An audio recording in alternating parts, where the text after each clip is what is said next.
Hello again. Let me tell you a bit about settings. Settings can be set at application level.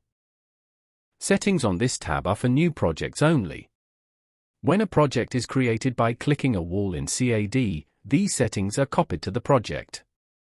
To find out more about project settings, watch another tutorial.